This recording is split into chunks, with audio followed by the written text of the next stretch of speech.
네, 반갑습니다. 오늘은 지난주에 있었던 문재인 대통령의 8.15 경축사 관련해서 경축사를 보고 나서 제가 들었던 단상 말씀 좀 드리려고 합니다. 여전히 기대에 못 미쳤던 기념사였는데요. 미국에 계속 의존하는 문재인 정부의 모습을 보면서 두 가지 말씀 좀 드리고 싶었어요. 하나는 문재인 정부가 가지고 있는 핵 문제 인식, 여전히 문제가 많다 이런 거고요. 그다음에 문재인 정부가 가지고 있는 미국에 대한 인식, 미국의 목을 매다가는 토사구팽 당할 수 있다, 이런 경고의 말씀 좀 드리려고 합니다. 자, 첫 번째는 핵 문제에 관한 얘기입니다. 핵을 포기하면 평화와 경제가 올 것이라고 굳게 믿고 있는 걸로 보이는데요.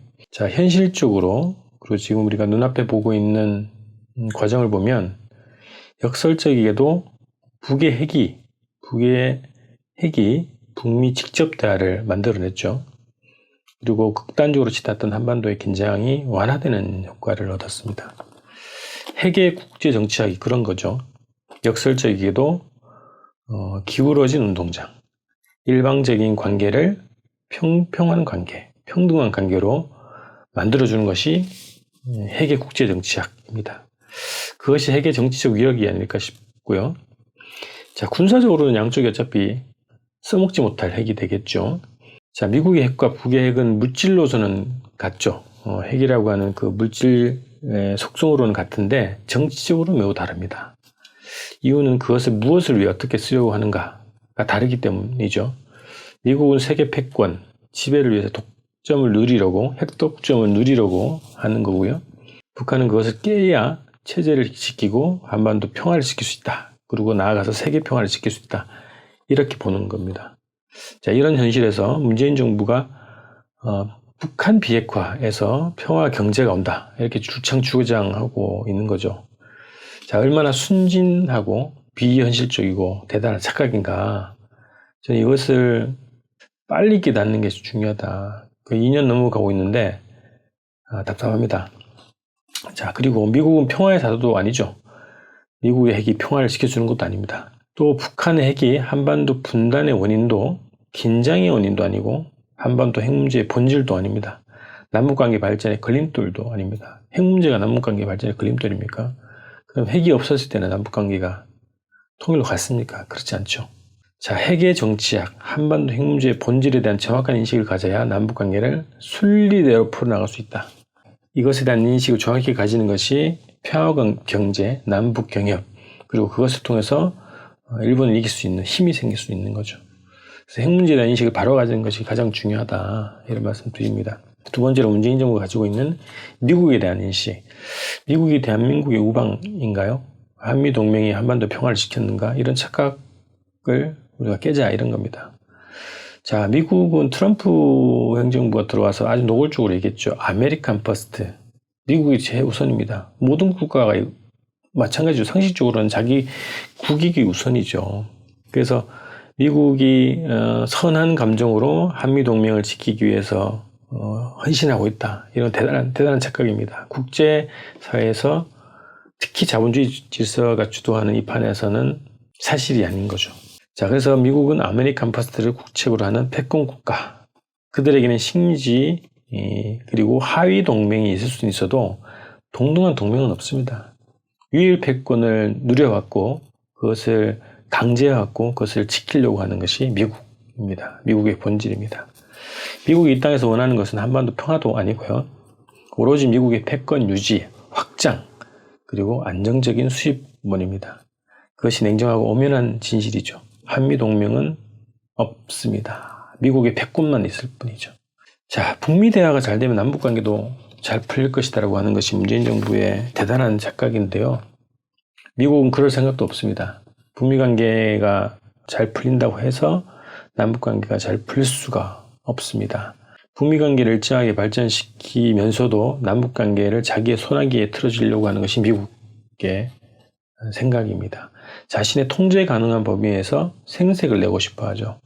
북미 관계가 오히려 어려울 때 남북 관계를 일정하게 풀어주는 방식으로 미국의 입장을, 난처한 입장을 좀 해소하는 작용을 하기도 했죠.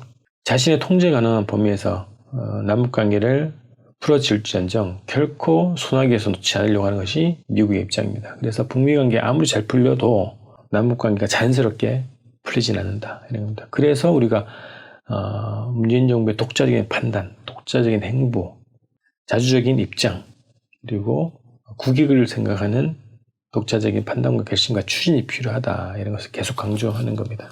트럼프가 원하는 것은 두 가지라고 봅니다. 지금 미국은 그리고 트럼프 행정부는 결국 내년 총선 그리고 차기 대선에서 한미일 동맹을 적극적으로 추진하고 실천하는 친미 친일 정권을 원한다. 자, 이런 것들 때문에 자유한국당이 저렇게 날뛰는 거죠.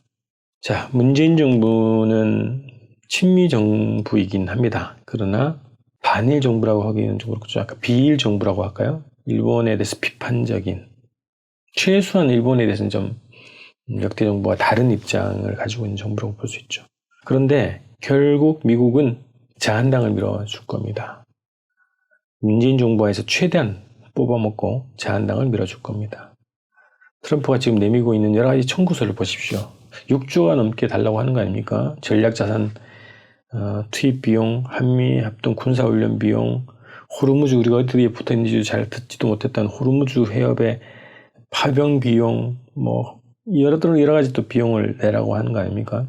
그리고 트럼프가 최근에 공화당 대선 모금 행사에 가서 문재인 대통령의 흉내를 내면서 조롱하는 걸 보십시오. 이런 숙무를 겪고 한미동맹에 목매어서 해야 되겠습니까?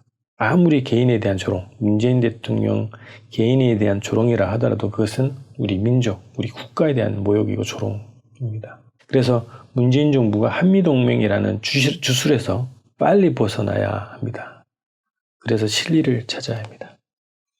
자, 두 번째 미국 트럼프가 원하는 것은 북미 관계 일정한 진전과 관리, 이걸 통해서 자신의 업적으로 삼고 그것을 재선의 발판으로 삼으려고 하는 겁니다.